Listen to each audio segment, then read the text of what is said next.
spring pool. These pools that, though in forests, still reflect the total sky almost without defect. And like the flowers beside them, chill and shiver. Will like the flowers beside them soon be gone. And yet not out by any brook or river, but up by roots to bring dark foliage on the trees that have it in their pent-up buds, to darken nature and be summer woods.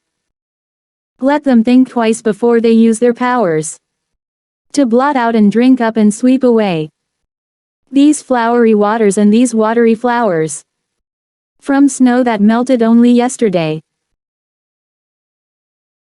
The poem begins with the speaker noting how the pools of water on the forest floor, just like the flowers next to them, are soon to disappear.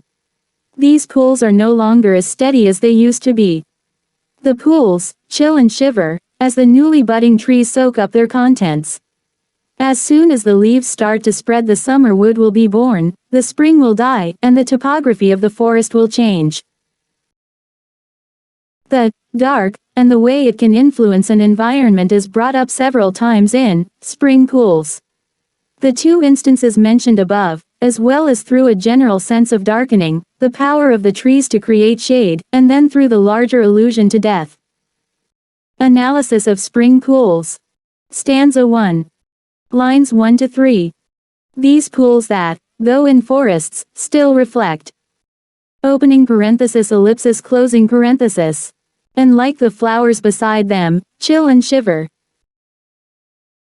In the first lines of Spring Pools, the speaker begins by describing the pools referenced in the title. Through a drawn-out, multi-line sentence, Frost speaker tells the reader that soon, the pools will be gone. They, like the flowers around them, are going to disappear. But at this particular moment, he's able to look at them and enjoy how they still reflect the total sky almost without defect. They are clear, nearly perfect, and are acting as mirrors to further the reach and depth of the sky. But the season is changing.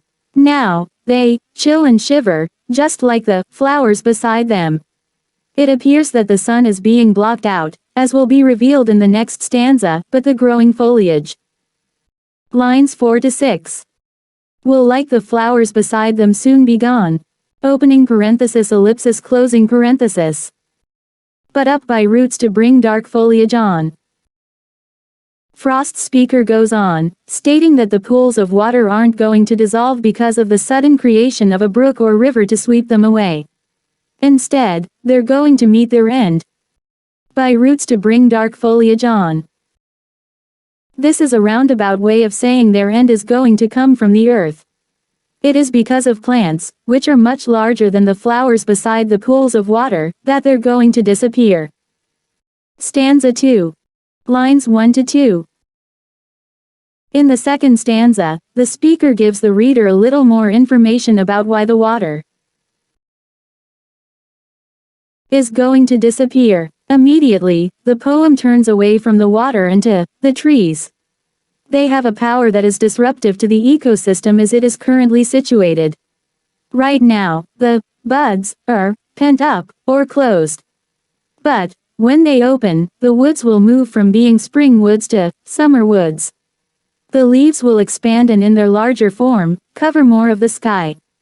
The nature below the canopy will darken. Lines 3 to 6. Frost has crafted an interesting dynamic in the final lines of Spring Pools, as the speaker, who has no power to change the comings and goings of the seasons, or influence the trees, acts as if he does. Think twice before they use their powers to blot out and drink up and sweep away. He issues a warning to the trees, telling them that it might be best that they didn't sweep away these flowery waters and these watery flowers. This is an example of antimetable. It occurs when a poet repeats a series of words within phrases or sentences but reverses the order to change the meaning. The poem concludes with the speaker expressing regret that the trees might take away the snowmelt that only recently, or so it seems to him, appeared. On a small scale, the melting of puddles of water doesn't seem very important. Although, when considered as a metaphor for life and death, it is more complex and impactful. Frost is in truth mourning the inevitable passage of time, through his speaker attempting, in vain, to push back against it. Source: https://pomanalysis.com/Robert-Frost/spring-cool/